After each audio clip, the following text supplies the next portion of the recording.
সার্কুলেশনটা একটু রিপিট করি। হ্যাঁ, খেয়াল করো, আজকে আমরা সার্কুলেশনটাকে আলাদা আলাদাভাবে ভাগ করব। সো এই জন্য তোমার পুরো সার্কুলেশনটা বোঝা খুব জরুরি। হ্যাঁ, এই জন্য আমি একটু রিপিট করছি। শুরুর দিকে কি হবে, এটার নাম কি? এটার নাম হচ্ছে যে রাইট অ্যাট্রিয়াম।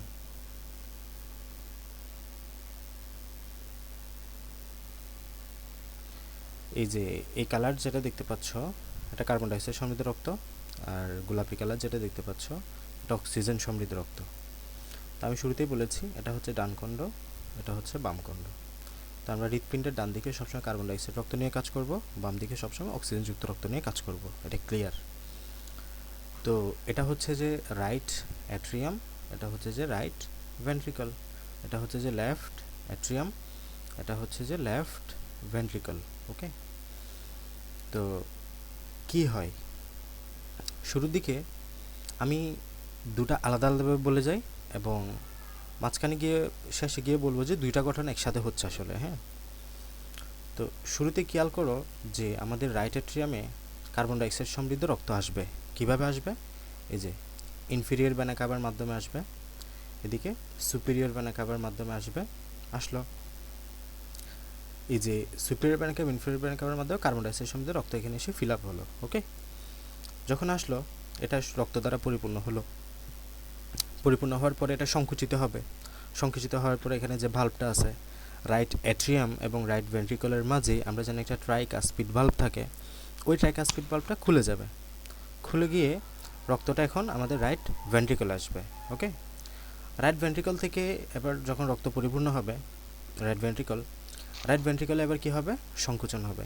সংকুচনের কারণে আমাদের এখানে যে সেমিলুনার কপাটিকা আছে আমাদের পালমোনারি ধমনীতে যে সেমিলুনার কপাটিকা আছে এটা খুলে যাবে, আর এদিকে ট্রাইকাসপিড কপাটিকা বন্ধ হয়ে যাবে। ট্রাইকাসপিড কপাটিকা বন্ধ হবে কেন? কারণ যদি বন্ধ না হয় রক্তটা, এটা যখন সংকুচন করবে রক্তটা এদিকে না গিয়ে তখন এদিকে চলে যাওয়ার চান্স থাকবে। এই জন্য ট্রাইকাসপিড কপাটিকা বন্ধ হয়ে যাবে এবং সেমিলুনার কপাটিকা খুলে যাবে। সেমিলুনার কপাটিকা খুলে গেলে এই রক্তটা তোমার সেমিলুনার ধমনী দিয়ে, আমাদের পালমোনারি ধমনী দিয়ে তোমার চলে যাবে কোথায়? হৃৎপিণ্ডে, লাঙে, ফুসফুসে। ঠিক আছে, কোথায় চলে যাবে? লাঙে। আচ্ছা, লাং অবধি আসলাম। তো এই যে এখানে একটা ঘটনা বলে রাখি, যে সময় এখানে সেমিলুনার কপাটিকা খুলে গেল এবং আমাদের ট্রাইকাসপিড কপাটিকা বন্ধ হয়ে গেল, এই সেমিলুনার কপাটিকা খোলার সময় একটা শব্দ তৈরি হলো যেটাকে আমরা বলি লাপ। ওকে, লাপ নামক শব্দের সৃষ্টি হয় এখানে। আচ্ছা, তাহলে এবার রক্তটা কোথায় আছে? লাঙে গেল।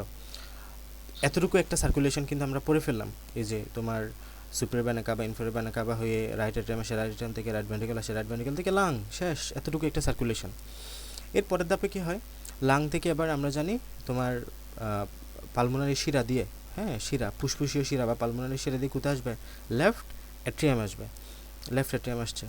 লেফট অ্যাট্রিয়াম থেকে আমরা লেফট অ্যাট্রিয়ামে লেফট ভেন্ট্রিকলের মাঝে একটা ছিদ্র থাকে, যে ছিদ্রের পথে একটা কপাটিকা থাকে যার নাম হচ্ছে বাইকাসপিড কপাটিকা। তোমরা মনে রাখবা বাম দিকে সবসময় বাইকাসপিড কপাটিকা থাকে। কি মনে রাখবা? বাম দিকে সবসময় বাইকাসপিড কপাটিকা থাকে। তাহলে এখন রক্তটা লেফট অ্যাট্রিয়াম থেকে লেফট ভেন্ট্রিকলে বাইকাসপিড কপাটিকা হয়ে চলে আসলো। ওকে, লেফট অ্যাট্রিয়াম থেকে লেফট ভেন্ট্রিকলে আসলো।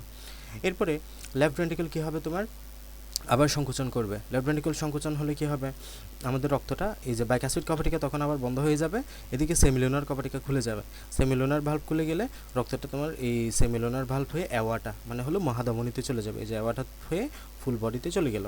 ঠিক আছে, তাহলে আমি আবার রিপিট করি। শুরুতে superior vena cava, inferior vena CAVA হয়ে রাইট অ্যাট্রিয়াম আসে, রাইট অ্যাট্রিয়াম থেকে তোমার ট্রাইকাসপিড কপাটিকা হয়ে রাইট ভেন্ট্রিকলে গেল, রাইট ভেন্ট্রিকল থেকে সেমিলুনার কপাটিকা খুলে গিয়ে তোমার পালমোনারি ধমনী হয়ে ফুসফুসে গেল, ফুসফুস থেকে লেফট অ্যাট্রিয়াম পালমোনারি শিরা হয়ে লেফট অ্যাট্রিয়াম আসে, লেফট অ্যাট্রিয়াম থেকে বাইকাসপিড কপাটিকা হয়ে লেফট ভেন্ট্রিকলে গেল, লেফট ভেন্ট্রিকল থেকে আবার সেমিলুনার কপাটিকা খুলে গিয়ে তোমার অ্যাওয়াটা বা মহাধমনীতে গেল। ওকে, তাহলে এখানে আমরা দুইটা ঘটনা পড়লাম, একটা হচ্ছে বাম দিকে, একটা হচ্ছে ডান দিকে। খেয়াল করো, মূলত বাম দিকে এবং ডান দিকে ঘটনা দুটো একসাথে হইতে থাকে। হ্যাঁ, এই বিষয়টা তোমাকে আগে ক্লিয়ার করতে হবে।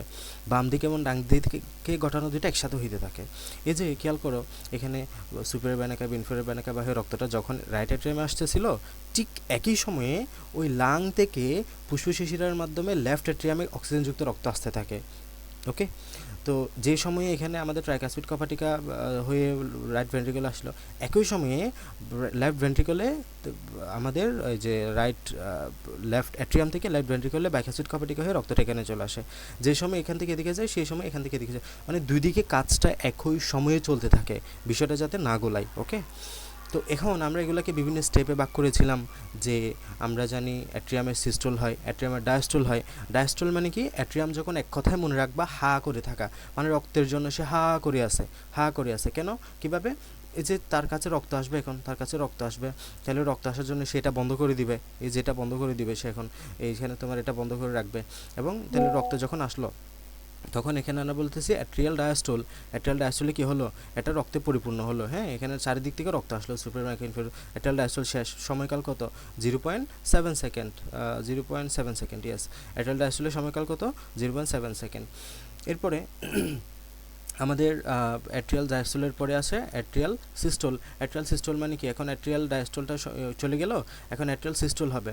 মানে তোমার এই যে আমি এদিকে যেমন বলছি সেমভাবে এদিকেও সেম ঘটনা ঘটতে থাকে, কিন্তু এই যে অ্যাট্রিয়াল সিস্টোল মানে আমি ডান বাম কিন্তু ভাগ করি নাই, তার মানে তোমার এদিকে যখন বলতেছো এদিকেও সেম কথা বলে ফেলবা। ওকে, মানে এদিকে তাহলে অ্যাট্রিয়াল সিস্টোলে দুটা ঘটনা তোমাকে বলতে হবে। অ্যাট্রিয়াল সিস্টোলে কী কী ঘটনা বলবা, এই যে আমার ডান দিকে তোমার অক্সিজেন কার্বন ডাইঅক্সাইড সমৃদ্ধ রক্ত ডান অ্যাট্রিয়ামে আসে, আর বাম দিকে একই সময়ে ফুসফুস থেকে অক্সিজেনযুক্ত রক্ত তোমার কোথায় আসে, লেফট অ্যাট্রিয়ামে আসে। ওকে, সো দুইটা ঘটনা একসাথে বলবা, দুইটাই হচ্ছে অ্যাট্রিয়াল সিস্টোল। ওকে, এরপর ধাপে কী হবে, এরপর ধাপে ডান দিকে কী হবে, অ্যাট্রিয়াল ডায়াস্টোল শেষ, অ্যাট্রিয়াল সিস্টোল আসে। এবার অ্যাট্রিয়াল সিস্টোল মানে কি, সংকুচন হওয়া। ডায়াস্টোল মানে প্রসারণ, সিস্টোল মানে সংকুচন। তাহলে সিস্টোল এবার কী হবে, অ্যাট্রিয়াল যেটা সংকুচিত হয়েছে এটা এখন কী হবে, প্রসারিত হয়েছে, এটা এখন সংকুচিত হবে। সংকুচিত হওয়ার জন্য তাহলে এখানে যে ভাল্বটা আছে, বাল্বটা খুলে যাবে না, এই যে এদিকেও যে বাল্বটা আছে এই বাল্বটা খুলে যাবে না, তাহলে ডান দিকে হলো ট্রাইকাসপিড বাল্ব খুলবে, বাম দিকে হচ্ছে বাইকাসপিড বাল্ব খুলবে। এই যে এদিকে ডান দিকে ট্রাইকাসপিড বাল্বটা খুলে গিয়ে কার্বন ডাইঅক্সাইডযুক্ত রক্ত তোমার কোথায় আসবে, এদিকে রাইট ভেন্ট্রিকলে আসবে, আর বাম দিকে অক্সিজেনযুক্ত রক্ত লেফট ভেন্ট্রিকলে আসবে।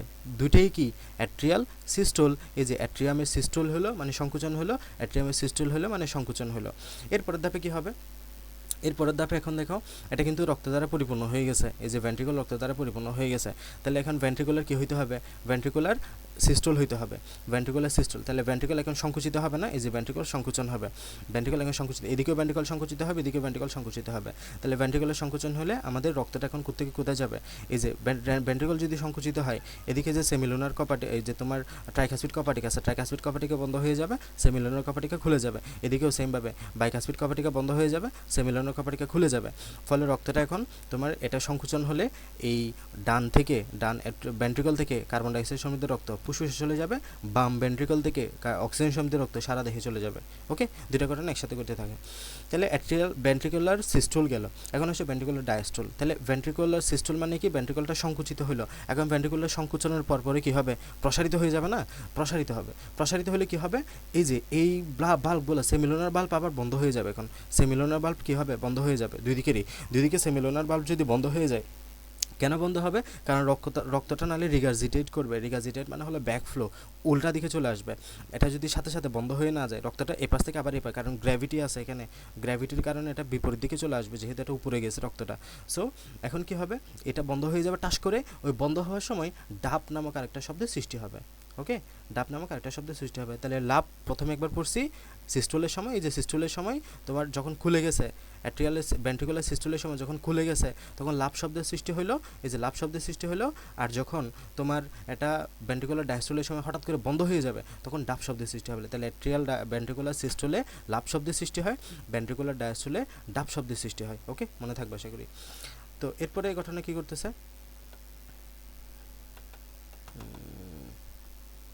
তাহলে এই যে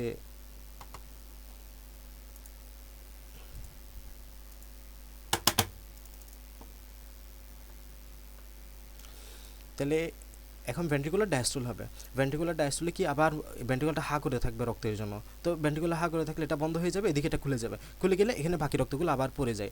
তাহলে এখানে দুইটা বিষয় আমরা বলতেছি, একটা হলো যে তোমার অ্যাট্রিয়াম থেকে, এই যে অ্যাট্রিয়াম থেকে প্রথম দিকে রক্ত একবার পড়ছিল, কখন মনে আছে, অ্যাট্রিয়াল সিস্টোলে। এটাই হচ্ছে এখানে একটা প্যাচ আছে, এই প্যাচটা অনেকেই বুঝে না, যারা খুব ভালো তারাও এটা বুঝতে খুব মানে হয়ে যায়। সো খুব ভালো মতো করে বিষয়টা বুঝো, যে এখানে তোমার শুরুর দিকে যখন অ্যাট্রিয়ামে সিস্টোল হইল তখন কিন্তু রক্তটা এখানে আসছে। বাট বইয়ে বলা আছে মাত্র 10% রক্ত মাত্র ফিরে আসে এখানে, এখানে আসে। এই যে এটা সিস্টোল হওয়ার কারণে 10% রক্ত এখানে আসতে পারে, বাকি 90% রক্ত কিন্তু এখানে রয়ে যায়। ওই যে এখন ডায়াস্টোল হইলো, ভেন্ট্রিকুলার ডায়াস্টোল মানে কি, ভেন্ট্রিকুলার এখন হা করে আছে রক্তের জন্য, তখন 90% রক্তটা সেখানে ফিরে আসে, 90% রক্তটা সেখানে চলে আসে একদম, এটাই বলতেছে। তাহলে মূলত এখান থেকে এই ভাল্বটা দুইবার বন্ধ হয়, দুইবার খুলে। হ্যাঁ, একটা হচ্ছে যে তোমার অ্যাট্রিয়াল সিস্টোলের সময়, মানে অ্যাট্রিয়াম যখন সংকুচন হয় তখন একবার এটা খুলে এখান থেকে রক্ত আসে, আরেকবার হচ্ছে স্যার বুঝতেছি না, ভেন্ট্রিকুলার। কি বুঝতেছো না? মানে স্যার ব্যাখ্যাটা বুঝতেছি না ভালো করে তো। তুমি গতকালেরটা পড়ো নাই এবং গতকালেরটা নিজে দেখো নাই একবার? এটা আমি গতকাল দেখছি বললাম। স্যার, এটা তুমি যদি আবার বইয়ের মানে লাইন বা লাইন না বুঝো, তাইলে এটা তোমাকে বোঝানো কখনো পসিবল নাও হইতে পারে। মানে বইয়ের লাইন বা লাইন আগে তোমাকে নিজে পড়তে হবে। নাহিমা কি বুঝতেছো? বুঝতেছি। হ্যাঁ, এটা সিকোয়েন্স বাই সিকোয়েন্স, এই যে শুরু থেকে শেষ অবধি একদম। শুরুটা না বুঝলে, তুমি মাঝখানে না বুঝলে, কোনো জায়গায় না বুঝলে শেষটা বুঝবে না।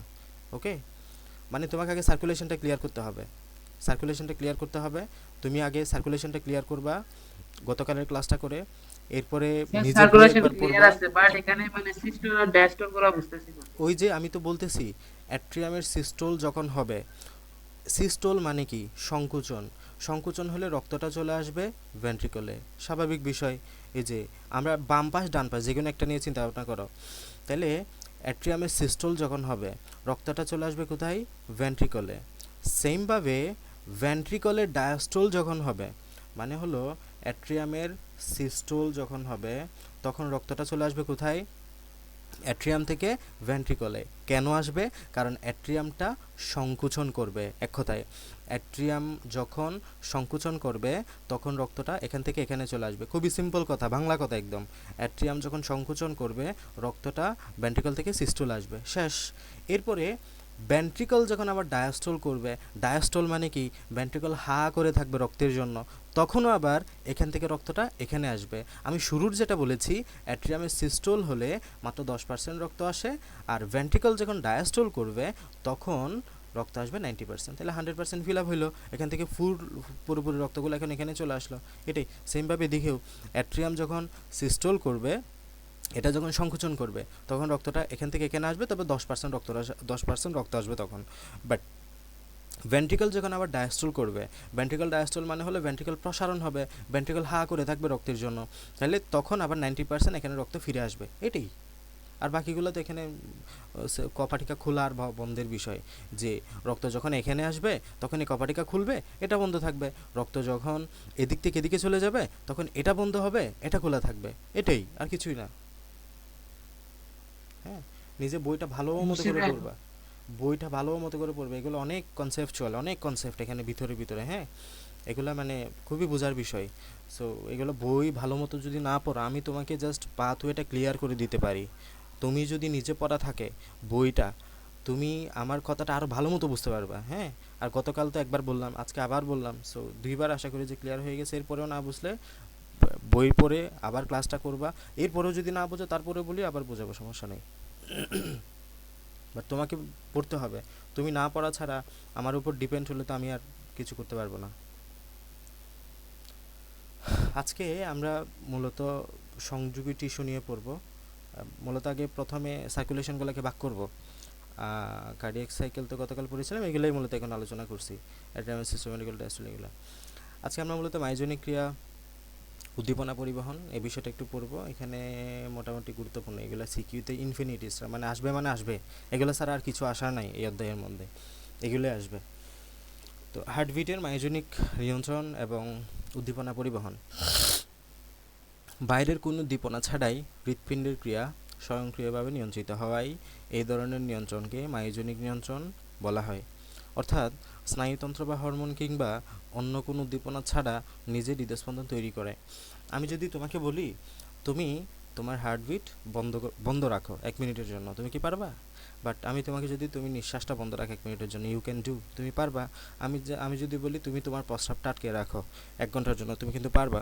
মানে এটা তোমার নিজের ইচ্ছাধীন, তোমার উপর ডিপেন্ড করতেছে, এটা তোমার মাইন্ড এটাকে নিয়ন্ত্রণ করতেছে, ব্রেন। বাট তুমি হার্ট এর উপর নিজের কোনো নিয়ন্ত্রণ রাখতে পারো না। হার্ট কিন্তু স্বয়ংক্রিয়, মানে স্পন্টেনিয়াসলি এটা নিজে নিজে নিয়ন্ত্রিত হয়। এই জন্য এটাকে আমরা মায়োজনিক ক্রিয়া বলে থাকি।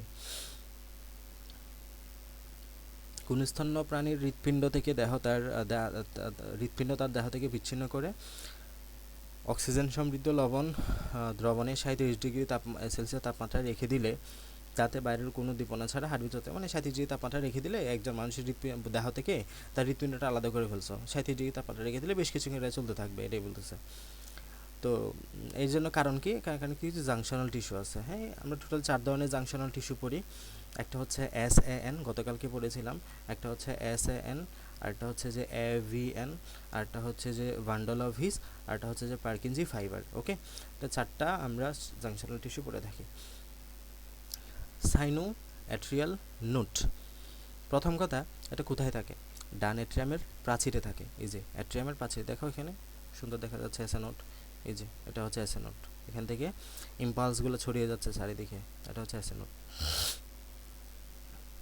তাহলে ডান অ্যাট্রিয়ামের প্রাচীরে ডান অ্যাট্রিয়ামের সুপিরিয়র ভেনা কাভা ছিদ্র সংযোগের স্থলে, মানে এখানে আমার সুপিরিয়র ভেনা কাভা আছে না, এটা মানে সংযোগের স্থলে থাকে আর কি। এটা 10 থেকে 15 mm লম্বা, 3 mm চওড়া, 1 mm পুরু এবং SN থেকে 6 অ্যাকশন পটেনশিয়াল ইলেকট্রিক সিগন্যালের মাধ্যমে হার্টবিট শুরু হয়। এখান থেকে অ্যাকশন পটেনশিয়াল শুরু হবে। অ্যাকশন পটেনশিয়াল মানে হলো মানে উদ্দীপনা আর কি, একটা উদ্দীপনা যে হার্টবিট করতে হবে, এখন অ্যাকশন পটেনশিয়ালটা শুরু হবে এখান থেকেই। তো অ্যাকশন পটেনশিয়াল পরবর্তীতে হৃৎপেশিতে ছড়িয়ে যায়। SN কে পেসমেকার বলা হয়। What is a pacemaker? যে পেস মেক করে, মানে হৃদস্পন্দক, যে হৃদস্পন্দনের ইম্পালসটা তৈরি করে। প্রতিটি হৃদস্পন্দনের উদ্দীপনা কার্ডিয়াক ইম্পালস এখানে সৃষ্টি হবে, পরবর্তীতে হৃদস্পন্দনের উদ্দীপনা সৃষ্টি উদ্দীপক হিসেবে এটা কাজ করে। তো অনেক সময় দেখা যায় এটা অনেকের কাজ করে না ঠিকঠাকভাবে, এই জন্য প্রাকৃতিকভাবে পেসমেকার বসানো হয়। ওকে, অ্যাট্রিও ভেন্ট্রিকুলার নোট, তাহলে নামের মধ্যে মিল আছে। অ্যাট্রিও ভেন্ট্রিকুলার নোট, এই নোটটা কোথায় থাকবে? অ্যাট্রিয়াম এবং ভেন্ট্রিকলের প্রাচীরে, অ্যাট্রিয়াম ভেন্ট্রিকুলার প্রাচীরে। তাহলে অ্যাভিয়ান মানে অ্যাট্রিও ভেন্ট্রিকুলার নোট ডান অ্যাট্রিয়ামের পশ্চাৎ প্রাচীরে ট্রাইকাসপিড কপাটিকার ঠিক পিছনে অবস্থিত। ট্রাইকাসপিড কপাটিকা আছে না, এই যেখানে ট্রাইকাসপিড কপাটিকা একটু ঠিক পিছনে এই যে অ্যাভিয়ান দেখা যাচ্ছে, AVN অ্যাভিনোট। হ্যাঁ, এটা আঁকতে হবে, এটা তোমরা এখনই প্র্যাকটিস করবা ক্লাস শেষে, এটা পরীক্ষা আসে। তাহলে এটা হচ্ছে অ্যাভিয়ান, অ্যান্ট্রিও ভেন্ট্রিকুলার নোট। এটা পশ্চাৎ দিকে অবস্থিত। SN-এর অনুরূপ গঠন বৈশিষ্ট্যের জন্য অ্যাভিয়ান টিস্যু অ্যাভিভান্ডল নামক বিশেষ পেশিতন্তুগুচ্ছের সাথে যুক্ত থাকে। তো এটা অ্যাভিভান্ডলের সাথে যুক্ত থাকে। SN থেকে অ্যাভিয়ান উদ্দীপনা পরিবহনের সময় লাগে সময়গুলো খুব গুরুত্বপূর্ণ, সো মনোযোগ দিয়ে শোনো। SN থেকে অ্যাভিয়ানে আসতে সময় লাগে 0.03 সেকেন্ড। এই যে এখানে উদ্দীপনা মানে ইম্পালসটা SN থেকে অ্যাভিয়ানে আসতে সময় লাগে কত? 0.03 সেকেন্ড। অ্যাভিয়ানে উদ্দীপনা আগত উদ্দীপনা 0.0 সেকেন্ড দেরি করে, একে অ্যাভিনোডাল ডিলে বলা হয়। আচ্ছা, এই যে অ্যাভিয়ানে আসলো রক্তটা, ইম্পালসটা, এই যে এখানে SN থেকে অ্যাভিয়ান আসার সময় লাগে কত সেকেন্ড? 0.03 সেকেন্ড। অ্যাভিয়ান আসার পরে ইম্পালসটা 0.909 সেকেন্ড লেট করে। হ্যাঁ, এটা মানে এখানে ইম্পালস এদিকে চলে যাওয়ার কথা না সাথে সাথে, বাট এদিকে যায় না, 0.09 সেকেন্ড সেখানে লেট করে, এটাকে আমরা অ্যাভিনোডাল ডিলে বলি, অ্যাভিনোডাল ডিলে। এরপর অ্যাভিয়ান থেকে অ্যাভি বান্ডলে যাবে, এই যে এরপরে অ্যাভি থেকে দেখো অ্যাভি বান্ডলে ছড়িয়ে যাচ্ছে, এই যে অ্যাভি বান্ডল আস্তে আস্তে ছড়িয়ে যাবে এখানে, এবং ভেন্ট্রিকুলার পেশিতে পৌঁছাতে আরও 0.04 সেকেন্ড সময় লাগে। এরপরে ভেন্ট্রিকুলার প্রাচীরে পৌঁছাইতে, এই যে ভেন্ট্রিকুলার প্রাচীরে পৌঁছাইতে আরও 0.04 সেকেন্ড সময় লাগে। SN থেকে উদ্দীপনা তৈরি হওয়ার পরে মোট 0.16 সেকেন্ড সময় লাগে। তাহলে দেখো 0.03 সেকেন্ড সময় লাগলো SN থেকে অ্যাভিয়ানে এসে 0.09 সেকেন্ড লেট করলো। এরপরে অ্যাভিয়ান থেকে বান্ডেলে পৌঁছাইতে 0.04, তাহলে টোটাল কত? 0.3, 0.9, 0.4 সবাই যোগ করো, 0.167 সময় পাবা। ঠিক আছে, এর ফলে ভেন্ট্রিকুলার সিস্টুল শুরুর পূর্বেই অ্যাট্রিয়ামের সিস্টুল শুরু হয়। ওই যে আমরা সিস্টুল পড়ছিলাম না, মূলত ভেন্ট্রিকুলার পূর্বেই অ্যাট্রিয়ামের সিস্টুলটা শুরু হয়ে যায়। হ্যাঁ, বান্ডল অফ হিস, এগুলো এত সূক্ষ্ম তোমাদেরকে জানতে হবে না আপাতত, মানে আমি যে এখানে বইয়ে যতটুকু আছে এইগুলাই বোঝার চেষ্টা করো। এর ভিতরে যদি আরও বুঝতে চাই, এগুলো প্রত্যেকটা লাইনের অনেক ডিপ মিনিং। হ্যাঁ, এগুলা যখন মেডিকেল আসবা বা ইসিজি বা তোমার এই কার্ডিওলজি এগুলো নিয়ে পড়াশোনা করবো, তখন এগুলো ইন ডেপথ অনেক বিস্তারিত পড়া আছে। আপাতত এখানে যা আছে এগুলো বোঝার চেষ্টা করলেই হবে।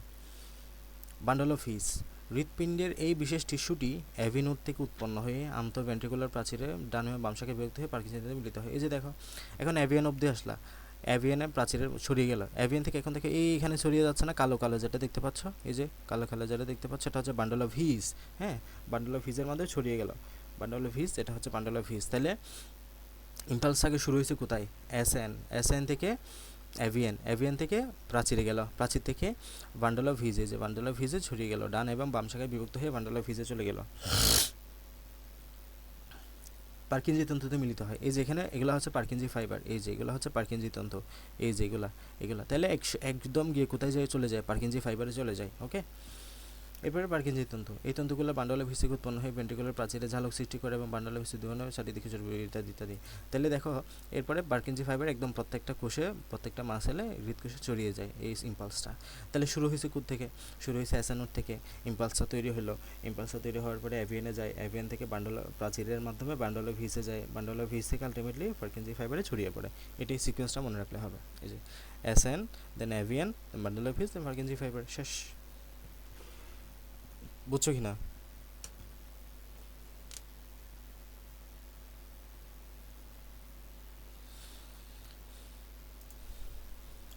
কাউসার বোঝা গেছে? সৌরভ? জি ভাইয়া। বুঝতে পারছি। কাউসার কি পড়ছো গতকালটা? জি স্যার। সম্পূর্ণ করিনি। সৌরভকে জিজ্ঞেস করছিলাম। জি স্যার, করছি ক্লাসটা। অ্যাট্রিয়ামের ডায়াস্ট্রল সময়কাল কত বলো তো, করে থাকলে? Sir 0.7 second. Ventricular systole?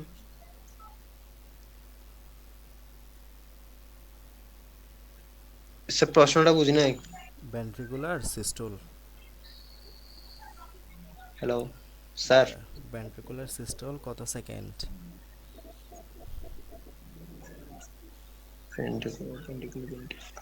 Option হবে 0.1, 0.5, 0.3। সিস্টেম। 0.3 মনে রাখবা।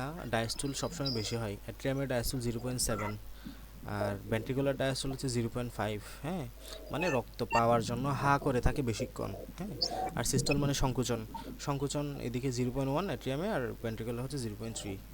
ওকে, আর অ্যাট্রিয়ামের জন্য আবার দুইটা ফেজে ভাগ করা হয়েছে সিস্টুলটাকে, একটা হচ্ছে ডাইনামিক ফেজ আর ডাইনামিক ফেজ। প্রথম 0.05 হচ্ছে ডাইনামিক ফেজ, পরে 0.05 হচ্ছে ডাইনামিক ফেজ। ওকে, মানে প্রথমটাতে সংকুচনের মাত্রা তীব্র থাকে, এরপরে সংকুচনের মাত্রা কমে যায়।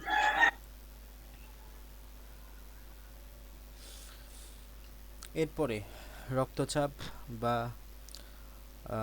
বায়োরিসেপ্টর, এটা আগেটা শেষ করি, এটা তো সিস্টেমিক, এই সংবহনের ইয়াটা শেষ করতে পারলেই বাঁচি। দেখো, মানবদেহে রক্ত সংবহন বা blood circulation in human body, এতক্ষণ যে সংবহনগুলো পড়ছি আবার ঘুরে ফিরে এখন এগুলো আবার পড়তে হবে। টোটাল আমরা শুরুতেই বলেছি আমাদের রক্ত সংবহনটা কেমন, বদ্ধ, ক্লোজ সার্কুলেটরি সিস্টেম। কেন? কারণ হৃৎপিণ্ড, ব্লাড ভেসেল যে তিনটা আছে তোমার, ধমনী, কৈশিকজালিকা, শিরা, এগুলো বাদে রক্ত কোথাও থাকে না, এই জন্য এটাকে আমরা কি বলি, বদ্ধ রক্ত সংবহন বলে থাকি। দ্বিচক্রী রক্ত সংবহন, ডাবল সার্কুলেটরি সিস্টেম। কেন? কারণ সিস্টেমিক, পালমোনারি, দুই রকমের রক্ত সংবহন আমরা দেখতে পাই। সিস্টেমিক কি, পালমোনারি কি, এখন আমরা বুঝবো। সিস্টেমিক, পালমোনারি, পোর্টাল, করোনারি, প্রথম দুইটা বোঝা গুরুত্বপূর্ণ। হ্যাঁ, তো আমি তোমাকে এখান থেকে বোঝাইতে পারি, তবে চিত্র দেখে বোঝালে তোমার সহজ লাগবে। এখান থেকে একটু এটা দেখো, তুমি এই লেখাগুলো তুমি মানে মুখস্থ করিও না, এগুলো তুমি নিজের মতো লিখতে পারবা, তুমি যে সিকোয়েন্সটা মনে রাখলে হবে। বাম ভেন্ট্রিকলে আসবে, বাম ভেন্ট্রিকল থেকে অ্যাওয়ার্টা, অ্যাওয়ার্টা থেকে টিস্যু অঙ্গ, টিস্যু অঙ্গ থেকে মহাশিরা বা ব্যানাকাবা, ব্যানাকাবা থেকে চলে যাবে ডান এট্রিয়ামে, ডান এট্রিয়াম থেকে ডান ভেন্ট্রিকলে। এটা হচ্ছে তোমার সিস্টেমিক সংবহন। ঠিক আছে, সিস্টেমিক সংবহনে কী হলো, তাহলে শুরু হলো কোত্থেকে, বাম ভেন্ট্রিকল থেকে। বাম ভেন্ট্রিকল থেকে তোমার অ্যাওয়ার্টা, অ্যাওয়ার্টা থেকে টিস্যু অঙ্গ, টিস্যু অঙ্গ থেকে মহাশিরা, মহাশিরা থেকে ডান এট্রিয়াম, ডান এট্রিয়াম থেকে ডান ভেন্ট্রিকল। এটা হচ্ছে সিস্টেমিক। আর পালমোনারিটা দেখো, ডান ভেন্ট্রিকল থেকে পালমোনারি ধমনী থেকে ফুসফুস থেকে পালমোনারি শিরা থেকে বাম এট্রিয়াম থেকে বাম ভেন্ট্রিকল। ওকে, তাহলে আমি আবার ওই চিত্রে ফিরে যাই।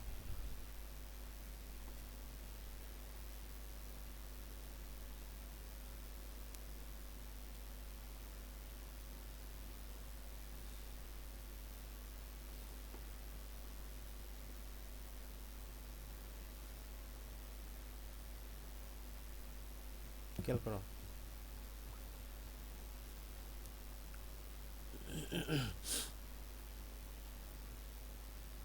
এই যে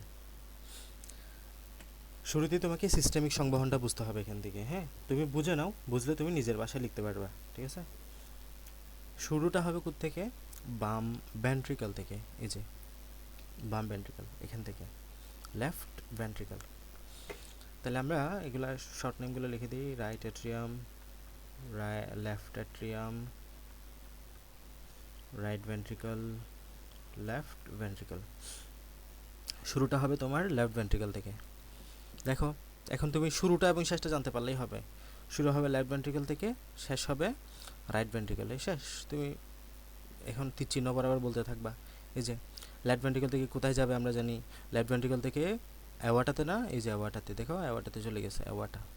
লেফট ভেন্ট্রিকল থেকে অ্যাওয়াটাতে যাবে ফুল বডিতে। ওকে, এখানে সেমিলোনার কপাটিকা আছে। তাই লেফট ভেন্ট্রিকল থেকে অ্যাওয়াটাতে গেল।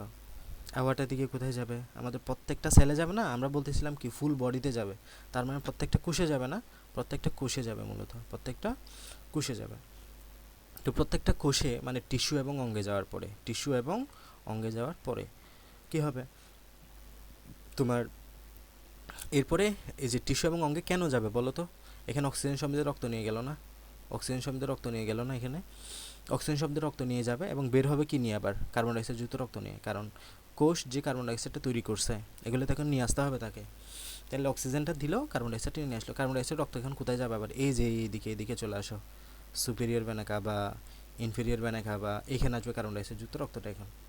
ওকে, তাহলে শুরুটা করছে থেকে লেফট ভেন্ট্রিকল থেকে অ্যাওয়াটার মাধ্যমে ফুল বডিতে গেল। ফুল বডিতে গিয়ে অক্সিজেনযুক্ত রক্তটা সাপ্লাই হয়ে গেল। এখন অক্সিজেনযুক্ত রক্তটা দিয়ে কোষ থেকে কার্বন ডাইঅক্সাইডযুক্ত রক্তটা এখন নিয়ে আসবে। ওই কার্বন ডাইঅক্সাইডযুক্ত রক্ত এখন superior vena cava, inferior vena CAVA হয়ে এই যে ঊর্ধ্ব মহাশিরা, নিম্ন মহাশিরা, বা বইয়ে তোমাদের ফ্লো চার্টে শুধু মহাশিরা বলা আছে। তো ভেনা কাভা বা superior vena cava, inferior vena কাভার মাধ্যমে তোমার কোথায় আসবে? রাইট এট্রিয়াম বা ডান এট্রিয়াম আসবে। ডান এট্রিয়াম থেকে ডান ভেন্ট্রিকল। শেষ, এটাই হচ্ছে তোমার সিস্টেমিক সংবহন। মানে পুরো সিস্টেমে গেল। সিস্টেমিক সংবহন মানে কি? পুরো সিস্টেমে, মানে প্রত্যেকটা কোষে গেল, প্রত্যেকটা কোষে এই সংবহনের মাধ্যমে। বুঝছো? তাহলে শুরুটা হচ্ছে কোত্থেকে? লেফট এট্রিয়াম ভেন্ট্রিকল থেকে। লেফট ভেন্ট্রিকল থেকে কোথায় যাবে? অ্যাওয়াটা বা ফুসফুসে, তোমার অ্যাওয়াটার মাধ্যমে কোথায় যাবে? সারা দেহেই চলে গেছে, একদম প্রত্যেকটা কোষে গেছে। প্রত্যেকটা কোষে কী নিয়ে গেছে? এই যে লেফট ভেন্ট্রিকল থেকে অক্সিজেনযুক্ত রক্ত না, অক্সিজেনযুক্ত রক্ত নিয়ে গেছে। অক্সিজেনযুক্ত রক্তটা দিছে, কার্বন ডাইঅক্সাইডটা ফেরত নিয়ে আসছে। ওই কার্বন ডাইঅক্সাইডটা এখন কোথায় যাবে? এই যে আমরা কার্বন ডাইঅক্সাইড যুক্ত ডান দিকে কাজ করি না, ওই যে ডান দিকে চলে যাবে, superior vena cava, inferior vena কাভাতে চলে যাবে। দেহের উপরের অংশগুলো সুপিরিয়র ভেনা কাভা নিবে, নিচের অংশগুলো ইনফেরিয়র ভেনা কাভা নিবে, নিয়ে তোমার ডান এট্রিয়াম আসে, ডান এট্রিয়াম থেকে ডান ভেন্ট্রিকলে যাবে। শেষ, এটাই হচ্ছে তোমার সিস্টেমিক সংবহন। বুঝছো কিনা বলো?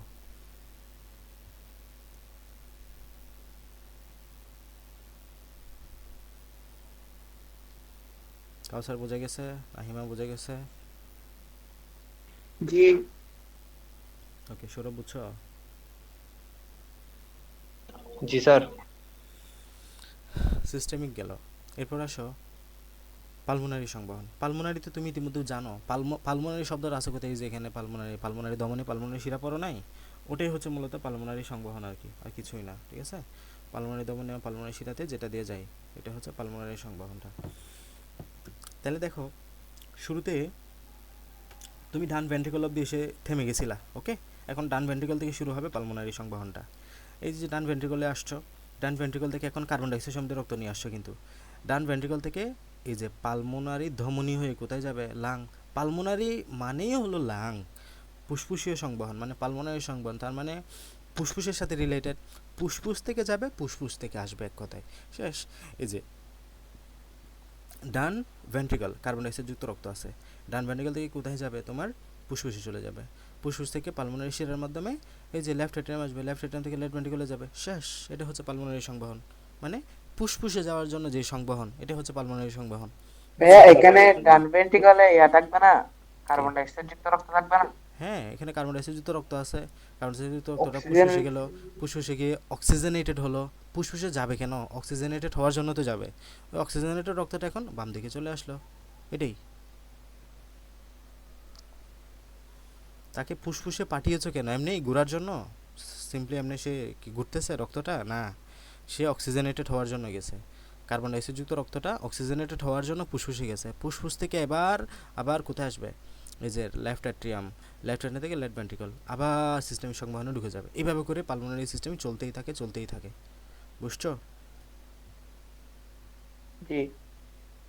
নাহিমা, বুঝছো কি না?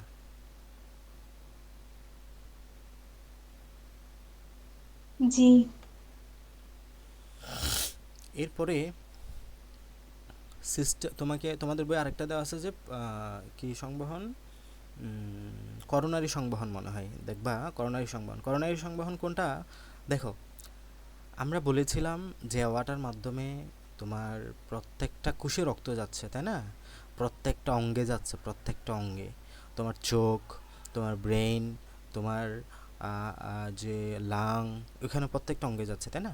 কে পাঠাচ্ছে? হৃৎপিণ্ড পাঠাচ্ছে পাম্প করে। আচ্ছা, কখনো খেয়াল করেছো যে এত কাজ করতেছে তোমার বডির জন্য, এত কাজ করতেছে সে, এখান থেকে তোমার লাংয়ে পাঠাচ্ছে, লাং থেকে আবার ফিরে আসছে, রিসিভ করলো, এখান থেকে আবার ফুল বডিতে পাঠাচ্ছে, নখের ডগায় পাঠাচ্ছে, তোমার প্রত্যেকটা হাতে আঙ্গুলে রক্তটা পাঠাচ্ছে। কিন্তু ওই যে হৃৎপিণ্ড যে পাঠাচ্ছে, তার নিজের বাঁচার জন্যও তো রক্তের প্রয়োজন আছে, তাই না? তাইলে এই হৃৎপিণ্ডের নিজেরও রক্তের প্রয়োজন আছে। হৃৎপিণ্ডের নিজের রক্তের প্রয়োজনের জন্য যে সার্কুলেশন, ওটাকে আমরা করোনারি সার্কুলেশন বলে থাকি, করোনারি সংবহন। ওকে, তো এখানে আমাদের আর কিছু ভেসেল আছে, করোনারি আর্টারি। করোনারি আর্টারির মাধ্যমে হৃৎপিণ্ডে রক্ত যাবে। কিসের মাধ্যমে? করোনারি আর্টারির মাধ্যমে। কোথায় রক্ত যাবে? হৃৎপিণ্ডে যাবে, হৃৎপিণ্ডে। ঠিক আছে, এখানে আঁকে নাই, এটা আঁকে নাই তো, এখানে দেয় নাই। করোনারি আর্টারির মাধ্যমে হৃৎপিণ্ডে গেলে সেটাকে আমরা করোনারি সংবহন বলে থাকি।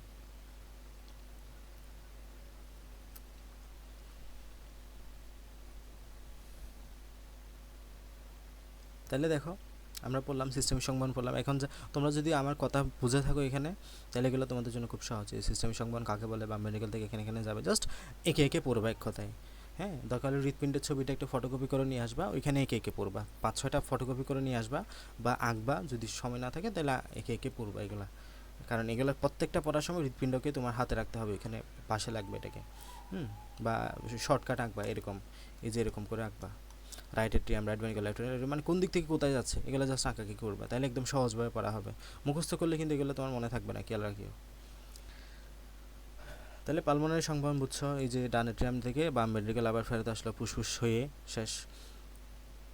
এই যে এখানে আবার বোঝায়, দেখো পালমোনারি সংবহন মানে কি, এই যে দেখো ফুসফুসে গিয়ে যাচ্ছে এটা। আগে সিস্টেমিকটা বুঝো, সিস্টেমিক কীভাবে হচ্ছে।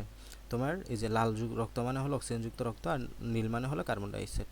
তাহলে এই লালযুক্ত রক্তটা খেয়াল করো, তোমার বাম পাশে, বাম পাশ থেকে তোমার চলে যাচ্ছে কোথায়? অ্যাওয়াটাতে। যে অ্যাওয়াটাতে গেলো, অ্যাওয়াটাতে গেলো, অ্যাওয়াটাতে গেলো, অ্যাওয়াটার মধ্যে দেখো ফুল বডিতে যাচ্ছে, এই যে ফুল বডি, এখানে একদম পুরো একটা মানুষ দিয়েছে না, তার মানে হচ্ছে পুরো দেহে কভার করতেছে, একদম হাত থেকে পা পর্যন্ত। তো হাত থেকে পা পর্যন্ত তোমার ফুল দেহে রক্তটা গেল। এখন রক্তটা গিয়ে কোষ থেকে বেরোচ্ছে আবার কি হয়ে? কার্বন ডাইঅক্সাইড হয়ে। দেখো, গ্যাস অক্সিজেন হয়ে, বাট বেরোচ্ছে কার্বন ডাইঅক্সাইড হয়ে, ওই যে নীল হয়ে। আমি বলেছি কি, কোষে অক্সিজেনটা দিয়ে আসবে, কার্বন ডাইঅক্সাইডটা নিয়ে আসবে, এই যে কার্বন ডাইঅক্সাইডটা নিয়ে যাচ্ছে। আবার এখানে যে ইনফিরিয়র ভেনা বা সুপিরিয়র ভেনা খাবার মাধ্যমে রাইট এট্রিয়ামে ঢুকলো, রাইট এট্রিয়াম থেকে রাইট ভেন্ট্রিকলে যাবে, রাইট ভেন্ট্রিকল থেকে দেখো, তাহলে এতটুকু অবধি তুমি তো শেষ, রাইট ভেন্ট্রিকল অবধি তোমার কি শেষ? সিস্টেমিক শেষ। এরপরে রাইট ভেন্ট্রিকল থেকে চলে যাবে কোথায়? তোমার এই যে ফুসফুসে চলে যাচ্ছে, ফুসফুসে গেল পালমোনারি ধমনী হয়ে, ফুসফুস থেকে পালমোনারি শিরা হয়ে আবার কোথায় আসলো? এই যে রাইট এট্রিয়ামে, রাইট ভেন্ট্রিকলে, শেষ তো, পালমোনারি সংবহনও শেষ। ওকে, এটাই। এবার আসো পোর্টাল সংবহন। পোর্টাল সংবহনটা আসলে আমাদের লাগে, এটা আমাদের মূলত পোর্টাল সংবহন মানে আমাদের বিভিন্ন অর্গানে যাওয়ার জন্য কিছু পথ, এগুলো একটু রিডিং দিবা। সিস্টেমিক পালমোনারি দুটি সংবহন ছাড়াও অনেক মেরুদণ্ডের প্রাণীতে কিছুটা পার্শ্বপথ অনুসরণ করে, রিডিং দিবে এগুলা। হেপাটিক এবং রেনাল পোর্টাল সংবহন দেখা যায়। হেপাটিক মানে কি, তোমার এই যে কোথায় যাবে? হ্যাপা মানে কলিজা আর কি, লিভার। লিভারে যাবে, রেনাল মানে কি কিডনিতে যাবে। পার্শ্বপথ এগুলো মানুষও অনুপস্থিত, রেনাল পোর্টাসনটা মানুষ সহ বিভিন্ন স্তন্যপায়ীতে থাকে না। হ্যাপাটিক পোর্টাল তন্ত্র দেওয়া আছে, মানে হ্যাপাটিক্সের মাধ্যমে আমাদের তোমার ইয়াতে যাবে, এই যে পৌষ্টিক অঙ্গসমূহ হ্যাপাটিক পোর্টাল শিরার মাধ্যমে যকৃতে যাবে, হ্যাপাটিক শিরার মাধ্যমে বের হয়ে আসবে, ইনফেরিট ভেনা কাভা হয়ে আবার হৃৎপিণ্ডে ফেরত যাবে। এটি সেখানে যাওয়ার সময় অনেক কিছু কাজ হয়। আমাদের যে খাদ্য উপাদানগুলো আছে পুষ্টিক নালী থেকে শোষিত সরল খাদ্য, গ্লুকোজ ইত্যাদি সবগুলো যকৃতে যাবে, গ্লুকোজ থেকে গ্লাইকোজেনে রূপান্তর হবে, এবং গ্লুকোজের অভাব ঘটলে আমাদের গ্লাইকোজেনে পুনরুত্পাদন। আমরা বলি না যে লিভার জমা রাখে, কি জমা রাখে, যে গ্লুকোজটাকে গ্লাইকোজেন রূপে জমা রাখে, গ্লাইকোজেনেসিস কোথায় হয়, লিভারে হয়। এই যেগুলা লিভার তো নিয়ে যাইতে হবে খাবারটা, তাই না? কিসের মাধ্যমে যাবে? এই যে পোর্টাল সংবহনের মাধ্যমে যাবে। এটাই ঠিক আছে, এগুলো রিডিং দিবা, একটু নিজে পড়লে বুঝতে পারবা, কঠিন না। আর করোনারি সংবহন মানে যেটা বললাম যে হৃৎপিণ্ড নিজে বাঁচার জন্য তো আলটিমেটলি রক্তের প্রয়োজন আছে তাকে, তাহলে কিসের মাধ্যমে যায়? সিস্টেমিক ধমনী থেকে করোনারি ধমনী তৈরি হবে, করোনারি ধমনী ডিরেক্ট হৃৎপ্রাচীরে সাপ্লাই করবে, হৃৎপ্রাচীরে সাপ্লাই করার পরে এখন হৃৎপিণ্ডও সেমভাবে কার্বন ডাইঅক্সাইডযুক্ত রক্ত তৈরি হবে, অক্সিজেনযুক্ত রক্ত দিলা ধমনীর মাধ্যমে, কার্বন ডাইঅক্সাইডযুক্ত রক্ত তৈরি হবে না, এটা আবার করোনারি শিরার মাধ্যমে বের হয়ে আসবে, শিরার মাধ্যমে ডান এট্রিয়ামে আবার ঢুকে যাবে। এটাই ঠিক আছে। তাহলে এটা হচ্ছে করোনারি আর্টারি। ওই যে আমরা বলি না তোমার করোনারি আর্টারিতে যদি কি হয়, করোনারি ধমনীতে যদি তোমার কখনো ফ্ল্যাগ ফর্ম করে তাহলে হার্ট অ্যাটাক হয়। মানে এই করোনারি ধমনীতে যদি কখনো কি হয়, তোমার ব্লক জমে, তোমার ইয়া হয়, তাহলে হার্ট অ্যাটাক এগুলো হয় আর কি। মূলত করোনারি ধমনী হচ্ছে এটাই, যেটার মাধ্যমে হৃৎপ্রাচীর নিজে অক্সিজেনযুক্ত রক্ত সাপ্লাই পেয়ে থাকে। তাহলে হৃৎপিণ্ড যদি নিজে অক্সিজেনযুক্ত সাপ্লাই না পায় তাহলে সে ফুল বডিকে সাপ্লাই কেমনে করবে? এটাই হচ্ছে মূল কারণ, বুঝছো? অস্ত্রপুষ্টি সরবরাহ করে। তাহলে দেহে রক্ত সংবহনের মূল চালিকা শক্তি হিসেবে আমৃত্যু যে অঙ্গটি রক্তের মাধ্যমে সমগ্র দেহের প্রত্যেক কোষে অক্সিজেন এবং পুষ্টি সরবরাহ করে সেটি হৃৎপিণ্ড। হৃৎপিণ্ডের নিজের জন্য পুষ্টি এবং অক্সিজেন প্রয়োজন। এই চাহিদা পূরণ হয় করোনারি সংবহনের মাধ্যমে। হৃৎপিণ্ডের হৃৎপেশিতে রক্ত সঞ্চালনকারীকে সংবহনকে করোনারি রক্ত সংবহন বলা হয়। হৃৎপিণ্ডের প্রাচীরে সরাসরি হৃদগহ্বর থেকে রক্ত সঞ্চালিত হয় না, সিস্টেমিক ধমনীর গোড়া থেকে সৃষ্ট করোনারি ধমনীর মাধ্যমে হৃৎপ্রাচীর অক্সিজেন সমৃদ্ধ রক্ত সংবহিত হয়। এই আর কি, দুটো পার্থক্য পড়ে নিবা, এগুলো ইতিমধ্যে বুঝে গেছো। এরপর আমাদের একটা পার্ট এখানে রয়ে গেছে, সেটা হচ্ছে যে ব্যারোরিসেপ্টর, রক্তচাপ নিয়ন্ত্রণে ব্যারোরিসেপ্টরের ভূমিকা। তো এখানে এগুলা তোমাকে জায়গাগুলো একটু মনে রাখতে হবে কোথায় কোথায় আছে। হ্যাঁ, তো রক্তচাপ বা ব্লাড প্রেশার মানে তো জানো, তাই না? ব্লাড প্রেশার মানে কি? রক্ত প্রবাহিত হওয়ার সময় প্রাচীর গাত্রে, মানে আমাদের গায়ে, তোমার ব্লাড ভেসেলের গায়ে যে পার্শ্বচাপ প্রয়োগ করে তা হচ্ছে রক্তচাপ। তো আমরা যখন ভেন্ট্রিকুলার সংকুচন অবস্থায় থাকে তখন রক্তচাপ বেশি থাকে। হ্যাঁ, যখন সংকুচন অবস্থায় হয় তো রক্তের চাপ বেশি, তখন সিস্টোলিক চাপ বলা হয়। আর ভেন্ট্রিকুলার প্রসারণের সময় রক্ত নিচে নেমে আসে, তখন তাকে আমরা ডায়াস্টোলিক চাপ বলি। ঠিক আছে, তাহলে ভেন্ট্রিকুলার সংকুচনে সিস্টোলিক চাপ, ভেন্ট্রিকুলার প্রসারণে ডায়াস্টোলিক চাপ। সংকুচন মানে হলো যে বুঝতেছো সিস্টোল, আর প্রসারণ মানে হচ্ছে যে ডায়াস্টোল। তাহলে একজন স্বাভাবিক মানুষে সিস্টোলিক চাপ হচ্ছে যে 100 থেকে 139 এবং অপটিমাম হচ্ছে 120 ধরা হয়, এবং ডায়াস্টোলিক চাপ হচ্ছে 80 থেকে 89, অপটিমাম হচ্ছে 80। তো কখনো যদি সিস্টোলিক চাপ এর চেয়ে নিচে নামে এবং ডায়াস্টোলিক চাপও যদি এর চেয়ে নিচে নামে তাহলে এটাকে লো ব্লাড প্রেশার। আর যদি কখনো সিস্টোলিক চাপ এর চেয়ে বেশি হয়ে যায় কিংবা ডায়াস্টোলিক চাপ এর চেয়ে বেশি হয়ে যায় তখন তাকে হাই ব্লাড প্রেশার বলা হয়। ওকে, মানে দুইটাই হয় বাড়বে, দুইটাই না হয় কমবে, বা যে কোনো একটা বাড়লেও এটাকে আমরা হাই লো বলতে পারি। রক্তের স্বাভাবিক সীমার উপরে থাকলে উচ্চ রক্তচাপ এবং নিচে থাকলে তাকে নিম্ন রক্তচাপ বলা হয়। মানুষের রক্তচাপ মাপার যন্ত্রের নাম হচ্ছে স্পিক মোমানোমিটার। ওকে, এখন হচ্ছে ব্যারোরিসেপ্টর। ব্যারোরিসেপ্টর, এই যে ব্যারো মানে হলো চাপ, আর রিসেপ্টর মানে হলো একটা তোমার নার্ভ এন্ডিং। হ্যাঁ, মানে যেটা তোমার সংবেদটা রিসিভ করবে, মানে তোমার বডিতে, তোমার রক্তনালীতে রক্তচাপ কমে গেছে, ওইটা রিসিভ করবে যেটা, সেটার নাম হচ্ছে ব্যারোরিসেপ্টর। ওকে, তাহলে মানুষের রক্তবাহিকার প্রাচীরে বিশেষ সংবেদী স্নায়ু প্রান্ত থাকে, এগুলা রক্তচাপ পরিবর্তনে বিশেষভাবে সাড়া দেয় এবং দেহে রক্তচাপের ভারসাম্য রক্ষা করে। মানে তোমার বডিতে কোনো কারণে রক্তচাপ কমে গেছে, বডি সর্বোচ্চ চুকে চেষ্টা করবে যে রক্তচাপটা বাড়ানোর জন্য নিজে নিজে। এই সংবেদনের স্নায়ুকে প্রান্তকে ব্যারোরিসেপ্টর বলা হয়। ঠিক আছে, এইসব স্নায়ু প্রান্ত অস্বাভাবিক রক্তচাপ শনাক্ত করে, ওই যে যেটা সে শনাক্ত করলে আগে, দেন কেন্দ্রীয় স্নায়ুতন্ত্রে সে বার্তা পাঠায়, এবার ব্রেইনে পাঠাবে সংকেতটা। ব্রেন কেন্দ্রীয় স্নায়ুতন্ত্রে হৃদস্পন্দন মাত্রা ও শক্তি নিয়ন্ত্রণের মাধ্যমে স্বাভাবিক রাখার ভূমিকা পালন করে। মানে এবার ব্রেইনে এবার সিদ্ধান্ত নেয় যে হার্টবিট কি বাড়াবে নাকি কমাবে। তো এটা ব্যারোরিফ্লেক্স নামে পরিচিত। তো আমরা দু ধরনের ব্যারোরিসেপ্টর পাই, একটা হচ্ছে উচ্চচাপ ব্যারোরিসেপ্টর, একটা হচ্ছে নিম্নচাপ ব্যারোরিসেপ্টর। উচ্চচাপ ব্যারোরিসেপ্টরটা কী করে, ওই যে যখন ব্লাড প্রেশারটা বেড়ে যায় তখন সে স্টিমুলেট হয়, আর নিম্নচাপ ব্যারোরিসেপ্টর মানে যখন ব্লাড প্রেশার কমে যায় তখন সে স্টিমুলেট হয়। উচ্চচাপের রিসেপ্টর কোথায় কোথায় থাকে, এই কোথায় কোথায় থাকে এটা মনে রাখতে হবে। দেখো অনুপ্রস্থ অ্যাওয়ার্টিক আর্চ, এই যে আর্চ মানে কি বাঁক, আর্চ মানে হলো বাঁক, ধনুকের বাঁক দেখো না, এই যে সেম এরকম একটা বাঁক।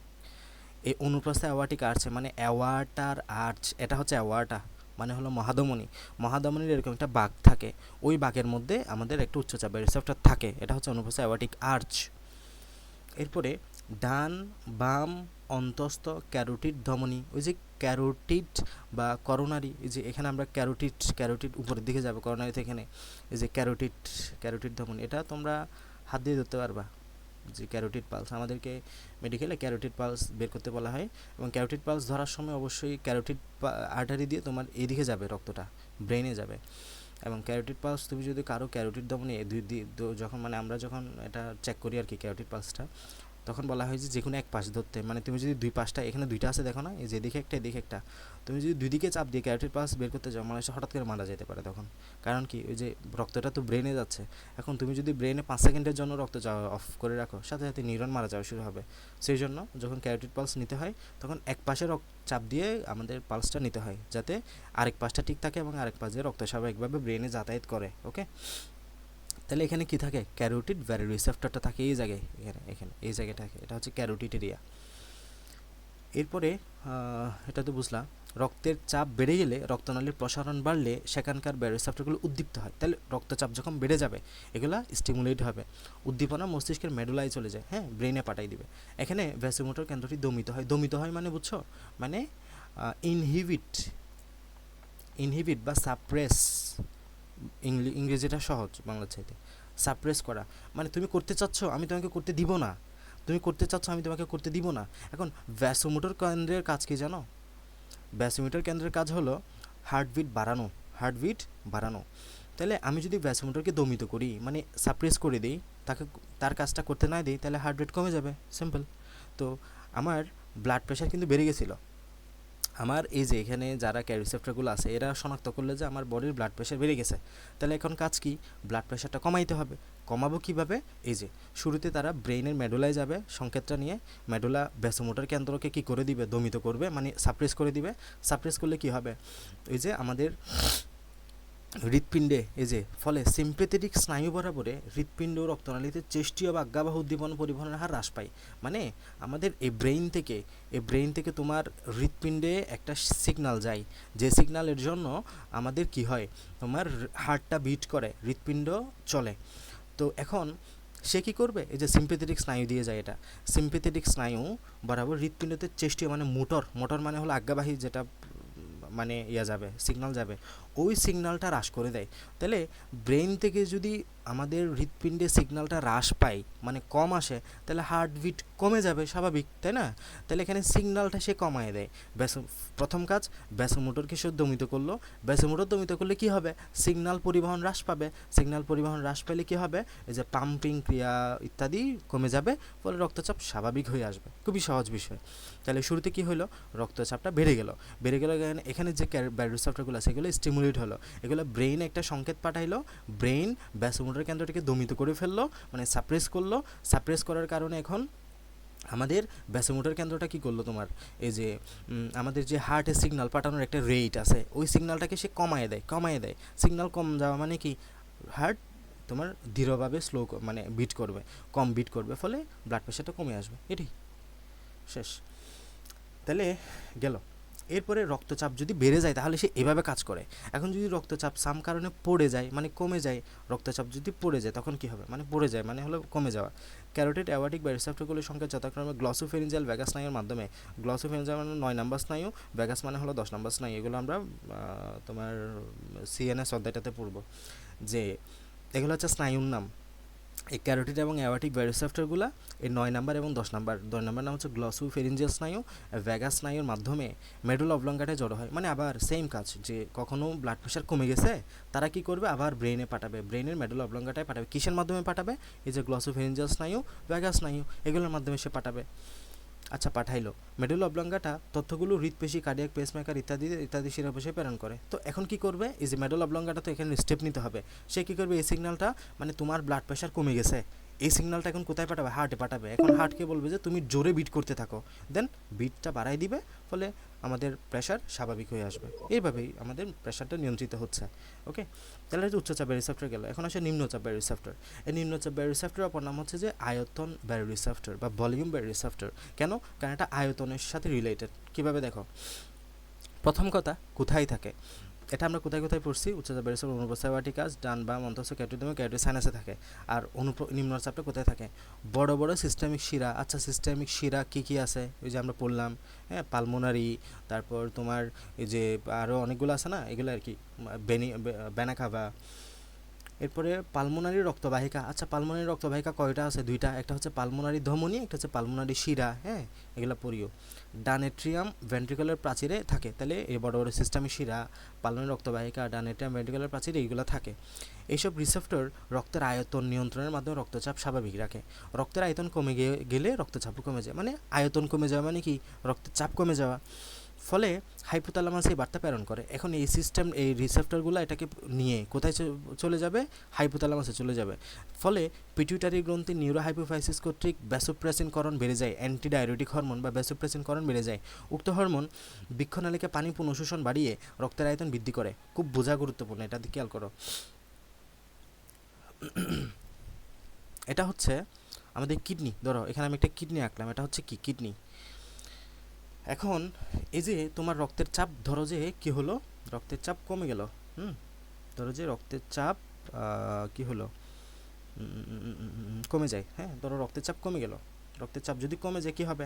রক্তের ব্লাডের আয়তনও কমে যাবে, আমাদের ব্লাড ভলিউম কমে যাবে। ওই কমে গেলে ওই সিগন্যালটা আমাদের ওই যে নিম্নচাপের রিসেপ্টরগুলো ব্রেনে পাঠাবে। এখন ব্রেন কি করবে? অ্যাডিএচ হরমোনটা বাড়াই দিবে। কি বাড়াবে? অ্যাডিএচ হরমোন, অ্যাডিএচ অ্যান্টি ডায়ুরেটিক হরমোন। এর অপর নাম হচ্ছে নিউরোহাইপোফাইসিস কর্তৃক ভ্যাসোপ্রেসিন হরমোন। অ্যান্টি ডায়ুরেটিক হরমোনের অপর নাম হচ্ছে ভ্যাসোপ্রেসিন হরমোন। এই ভ্যাসোপ্রেসিন হরমোনটা কি করবে এখন? এই ভ্যাসোপ্রেসিন হরমোনটা তোমার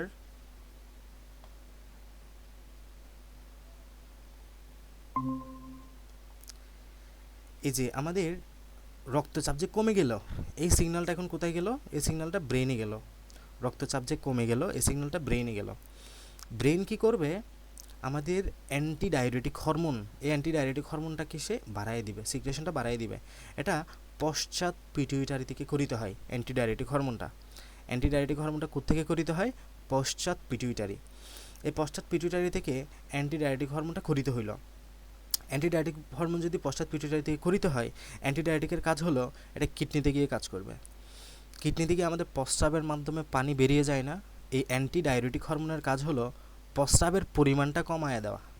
প্রস্রাবের পরিমাণ যদি কমে যায়, আমাদের বডিতে বেশি পরিমাণ পানি থেকে যাবে, বডিতে বেশি পরিমাণ পানি রিঅ্যাবজর্বড হবে, পুনঃশোষণ হবে, যেটা প্রস্রাব দিয়ে বেরিয়ে যাওয়ার কথা। তাহলে প্রস্রাব যদি কমে যায়, বডিতে বেশি পানি থেকে যাবে, এবং বডিতে পানি যদি বেড়ে যায়, আয়তনটা বেড়ে যাবে। আয়তন বেড়ে গেলে রক্তচাপ স্বাভাবিক হয়ে আসবে। এটাই হচ্ছে মূল কারণ। ওকে, তাহলে দেখো শুরুতে রক্তচাপটা কমে গেছিলো। কেন? ওই যে আয়তন কমে গেছিলো। আয়তন কমে যাওয়া মানে রক্তচাপ কমে যাওয়া। তাহলে এখন আয়তন ঠিক করতে পারলে রক্তচাপ ঠিক হয়ে যাবে। এখন কি করে? এই সিগন্যালটা ব্রেনের তোমার ইয়াতে পাঠায়, তোমার এখানে ব্রেনে পাঠায়। ব্রেন কি করবে? পশ্চাৎ পিটুইটারি গ্রন্থি থেকে অ্যাডিএচ হরমোনটা বাড়ায় দিবে, ক্ষরণটা বাড়ায় দিবে। অ্যাডিএচ কি করে? অ্যাডিএচ কিডনিতে গিয়ে কাজ করবে। কিডনিতে সে কী করে? প্রস্রাবের পরিমাণটা কমায়া দেয়, পানি পুনঃশোষণ বাড়ায়া দেয়। পানি পুনঃশোষণ মানে হলো বডিতে পানিগুলো ফিরে চলে আসা, হ্যাঁ, প্রস্রাবের মাধ্যমে না গিয়ে। তাহলে পানি পুনঃশোষণ বেড়ে যায়, ফলে পানি যদি বডিতে বেড়ে যায়, রক্তের আয়তন বেড়ে যায়, ফলে ব্লাড প্রেশারও বেড়ে যায় আর স্বাভাবিক হয়ে আসে। ওকে, এটাই। তাহলে ভ্যাসোপ্রেসিনকরণ বেড়ে যায়। উক্ত হরমোন বৃক্কীয় নালিকায় মানে কিডনিতে পানি পুনঃশোষণ বাড়িয়ে রক্তের আয়তন বৃদ্ধি করে রক্তচাপ বাড়ায়। ভ্যাসোপ্রেসিন হরমোন সরাসরি রক্তনালী সংকোচন করে রক্তচাপ বৃদ্ধি করে। অনেক সময় সেটা ব্লাড প্রাচীরে সংকোচন করে, রক্তচাপ বেড়ে যায়। রক্তের আয়তন তথা চাপ কমে গেলে এটা স্নায়ু উদ্ধৃত হয়ে বৃক্কের অন্তর্বাহী ধমনী জাক্সটাগ্লুমের মানে জ্যাজি সেল থেকে রেনিন নামক এনজাইমকরণ বেড়ে যায়। তাহলে রক্তচাপ যদি কখন আবার কমে যায়, তখন এটা আবার বৃক্কে কিডনিতে জ্যাজি সেল যেটা আছে, এই জ্যাজি সেল জাক্সটাগ্লোমেরুলার সেল বা জাক্সটাগ্লোমেরুলার কোষ, এই কোষ থেকে রেনিন নামক একটা এনজাইমকরণটা বাড়িয়ে দেয়। এই এনজাইমটা কী করে? আমাদের রক্তচাপটা অটোমেটিক্যালি বেড়ে যায়। সেখানে আর কোনো মেকানিজম নেই। এটাই হচ্ছে আমাদের তোমার আয়তন রিসেপ্টরের প্রভাবে রক্তচাপ নিয়ন্ত্রণ। ওকে, এটাই। তো এগুলো যদি আরও ভালো বুঝতে চাও, বিশেষ করে এই টপিকটা, আমি গ্রুপে একটা ভিডিও দিয়ে দিব, এটা দেখে নিও। হ্যাঁ, এটা আমাদের ফিজিওলজির পড়া, আমি ওখানে একটা ভিডিও বানিয়েছিলাম আমাদের যখন ফিজিওলজি পড়া ছিল তখন। এই যে আমাদের অ্যাডিএইচ হরমোনটা কীভাবে মূলত আমাদের ইয়ে করে, এবং আমাদের প্রস্রাব অনেক সময় দেখবা যে ঘন হয়ে যায়। কেন প্রস্রাব ঘন হয়? তার মানে ওখানে পানির পরিমাণ কম। পানির পরিমাণ কম মানে কি, পানিটা তোমার বডিতে চলে আসছে, ওই যে চলে গেলে ব্লাড প্রেশারটা স্বাভাবিক হচ্ছে।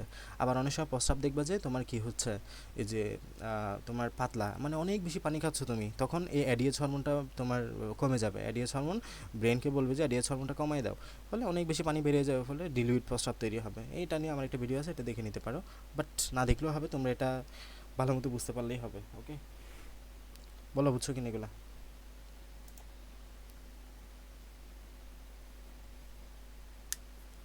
নাহিমা বুঝছো? মোটামুটি। মোটামুটি, এগুলো মোটামুটি আসলে বোঝার কথা, একবারে বুঝতে পারবা না, স্বাভাবিক। তোমরা কি করবা, নিজে একবার পড়বা ভালো মতো করে, পড়ার পরে ভিডিওটা আবার দেখবা, আবার দেখে আবার বোঝার চেষ্টা করবা, এরপরে না বুঝলে আবার নিব, সমস্যা নেই, ঠিক আছে? পড়ো ভালো মতো, আগে নিজে একবার পড়তে হবে। আমাদের মেকানিজম বেসড পড়া মূলত শেষ, এরপরে কিছু নর্মাল পড়াশোনা আছে, এগুলো তোমরা নিজেরা পড়তে পারবা, আমি বলে দিই কী কী পড়বা। এখানে বিভিন্ন রোগ নিয়ে পড়াশোনা আর কি। বুকের ব্যথার মধ্যে নামগুলো একটু পড়বা, যে বুকের ব্যথার প্রকারভেদ, প্লিউরিসি, নিউমোনিয়া, এম্বোলিজম, কারণ কি, লক্ষণ, কারণ, এগুলো একটু রিডিং দিও, ওখান থেকে প্রশ্ন আসে এই বক্সটা থেকে, এগুলো সবগুলো রিডিং পড়বা। করোনারি হৃদরোগের অপর নাম কি, ভালভুলার হার্ট ডিজিজ, করোনারি ধমনির হৃদরোগ, করোনারি কার্ডিওমেগালি ইত্যাদি, কনজেনিটাল হার্ট ডিজিজ, পেরিকার্ডাইটিস, হ্যাঁ, পেরিকার্ডিয়াম প্রদাহ, কার্ডিওমায়োপ্যাথি মানে হৃদপেশির রোগ, রিউম্যাটিক হৃদরোগ, হ্যাঁ, হার্ট ডিজিজ স্ট্রেপ্টোককাস ব্যাকটেরিয়া দ্বারা সৃষ্ট রিউম্যাটিক জ্বরের কারণে হয়। এরপর করোনারি হৃদরোগের অপর নাম হচ্ছে ইসকিমিয়া, এনজাইনা, হার্ট ফেলিওর ইত্যাদি, হ্যাঁ, অ্যাথেরোস্ক্লেরোসিস কি, এগুলো একটু পড়বা। অ্যানজাইনা মানে হলো কি, বুকে ব্যথা। বুকে ব্যথা কয় প্রকার? 3 প্রকার। সুস্থিত মানে স্টেবল, এটা হচ্ছে আনস্টেবল, এটা হচ্ছে প্রিন্স মেন্টাল। স্টেবলটা কখন হয়? বিশ্রাম নিলে ব্যথা চলে যায়। আনস্টেবলটা কীরকম? একটু রিডিং দিবা। লক্ষণগুলো পড়লে হবে, না পড়লে সমস্যা নেই। হার্ট অ্যাটাক মানে কি, আমাদের এখানে কি, এই যে এটা হচ্ছে করোনারি ধমনী, করোনারি ধমনীতে এরকম একটা ফ্ল্যাগ তৈরি হয়, এই ফ্ল্যাগটা কখনো যদি তোমার ফেটে যায়, তাহলে এখানে তোমার অনুচক্রিকা এসে জমাট বাঁধায় ফেলবে, আলটিমেটলি এখানে ব্লক হয়ে যাবে, এটা হচ্ছে হার্ট অ্যাটাক, ঠিক আছে? মাইকার্ডিয়াল ইনফ্রাকশন কী কী হয়, এই যেগুলো একটু পড়বা। বমি বমি ভাব, হার্ট অ্যাটাক এবং স্ট্রোকের মধ্যে পার্থক্য ছক দেওয়া আছে, এগুলো একটু রিডিং দিও। হার্ট ফেলিওর মানে কি, হার্ট ফেল করতেছে পর্যাপ্ত পরিমাণে অক্সিজেন যোগান দিতে, কোনো কারণে যদি হার্টে পর্যাপ্ত পরিমাণ অক্সিজেনযুক্ত রক্ত না যায়, হার্ট ফেল করে, তোমার সারা দেহে অক্সিজেনযুক্ত রক্ত সাপ্লাই করতে, তখন তাকে আমরা হার্ট ফেলিওর বলি। কারণ কি, লক্ষণ কি, হ্যাঁ, এগুলো একবার রিডিং দিলেই হবে, অত আমারই গুরুত্বপূর্ণ না। আর এগুলো খুব গুরুত্বপূর্ণ 5 স্টার টপিক, এই যে এখানে 5টা স্টার দিছে। আমরা কোন সময় কি করব, বুকের এক্সরের মাধ্যমে হৃৎপিণ্ডের অবস্থা জানতে পারবা, ইসিজি এর মাধ্যমে প্রাথমিক রোগ নির্ণয় করবা, আর ইটিটি এর মাধ্যমে হৃৎপিণ্ডের অবস্থা কার্যক্ষমতা ভালোভাবে জানবা, বিএনপি ব্রেন নাইট্রিওটিক পেপটাইডের মধ্যে হার্ট ফেলিওর সম্পর্কে নিশ্চিত হওয়া যায়, করোনারি এনজিওগ্রাম কখন হয়, ব্লক আছে কিনা জানার জন্য এমআরআই কখন করতে হয়, এগুলা। আর হার্ট অ্যাটাক হলে ট্রপোনিয়ন আই পরীক্ষা করতে হয়। হৃৎপিণ্ড স্পন্দক বা পেস মেকার, আজ আমরা পড়লাম না পেস মেকার, তো পেস মেকার যান্ত্রিকভাবে তৈরি করা যায়, এখানে কিছু বলা আছে। কী কী থাকে, ব্যাটারি থাকে, এখানে জেনারেটর থাকে, সেন্সরযুক্ত কিছু তার থাকে, হ্যাঁ, এদেরকে ইলেকট্রোড বলা হয়। কয়েকভাবেও হইতে পারে এটা, এক প্রকোষ্ঠ বিশিষ্ট পেস মেকার আছে, দ্বিপ্রকোষ্ঠ আছে, ত্রিপ্রকোষ্ঠ আছে, এগুলো রিডিং দিবা। Open heart surgery, open heart surgery কাকে বলে, মানে সম্পূর্ণ বুক কেটে যে অস্ত্রোপচার করা হয় তাকে ওপেন হার্ট সার্জারি বলা হয়। 2 প্রকার ওপেন হার্ট সার্জারি আছে, একটা হচ্ছে অন পাম্প, একটা হচ্ছে অফ পাম্প। অন পাম্প মানে কি, আমাদের এক্ষেত্রে একটা cardio pulmonary bypass machine use করা হয়। আর অফ পাম্প মানে হলো এই মেশিনটা ছাড়া ডিরেক্ট, মানে সক্রিয় হৃদস্পন্দন, মানে হৃৎপিণ্ডটা বিট করতেছে ওই সময় ওখানে অপারেশনটা করা হয়, এটা হচ্ছে অফ পাম্প হার্ট সার্জারি বা বিটিং হার্ট। আচ্ছা, রোবট সহযোগী মানে এটা রোবটের মাধ্যমে করানো হয়। সর্ব হচ্ছে করোনারি বাইপাস সার্জারি, তো এটা মানে কি, এটা মানে হচ্ছে বাইপাস করা, যে ধরো যে কোনো একটা করোনারি ধমনী, এই যে ধরো কোনো একটা করোনারি ধমনীতে এখানে ব্লক জমা পড়লো, ব্লক ধরা পড়লো, তো এইখান থেকে এখানে একটা আমরা কি করে দিই, বাইপাস করে দিতে পারি, রক্তটা যাতে এদিকে না গিয়ে এদিকে ঘুরে যাইতে পারে, এটা হচ্ছে বাইপাস সার্জারি। রিডিং দেবে একটু। এনজিওপ্লাস্টিটা কেমন দেখো, ধরো কোনো জায়গায় তোমার ব্লক তৈরি হলো, এরকম এখানে করোনারি ফ্ল্যাগ তৈরি হচ্ছিল, তখন এই যে আমরা এখানে একটা বেলুনের মতো একটা কিছু ঢুকাই, এই যে বেলুনটাকে ঢুকে এখানে ফুলিয়ে দেওয়া হয়, ফুলিয়ে দিলে তখন এখানে আমাদের যে ফ্ল্যাগটা তৈরি হচ্ছিল এটা চ্যাপ্টা হয়ে যায়, ফলে জায়গাটা প্রশস্ত হয়, এই যে প্রশস্ত ধমন লুমেনি, ঠিক আছে, লুমেন, এই যে সেম দেখো এখানে এইভাবে করে দেখাচ্ছে, আর কি। করোনারি স্টেন্টিং আছে, লেজার এনজিওপ্লাস্টি আছে, অনেকগুলো প্রকারভেদ আছে, এগুলো রিডিং দিবা একবার, এমসিকিউ আসতে পারে এখান থেকে। এই শেষ।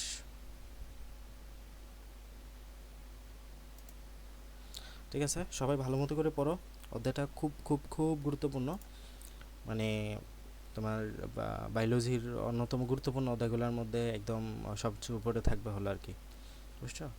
এবং অনেক কনসেপচুয়াল, বিশেষ করে লাস্টের টপিকগুলো, এগুলো বারবার বারবার পড়তে হবে, একবার পড়লে কখনোই হবে না, একবার ক্লাস করলে কখনোই হবে না, এগুলো একবার ক্লাস করো কিছুটা মাথায় ঢুকছে, নিজে 2-3 বার করে পড়ো, 5-6 ঘন্টা সময় নিয়ে, প্রতিটা টপিক এখানে অনেক সময় যাবে পড়তে গিয়ে, প্রতিটা লাইন বুঝতে হবে, এরপরে আবার ক্লাস করো, তারপরেও যদি না বুঝো এরপরে আমি আসি, ওকে? ঠিক আছে, তাহলে রাখছি, আল্লাহ হাফেজ, আসসালামু আলাইকুম। আসসালামু আলাইকুম। আসসালামু আলাইকুম।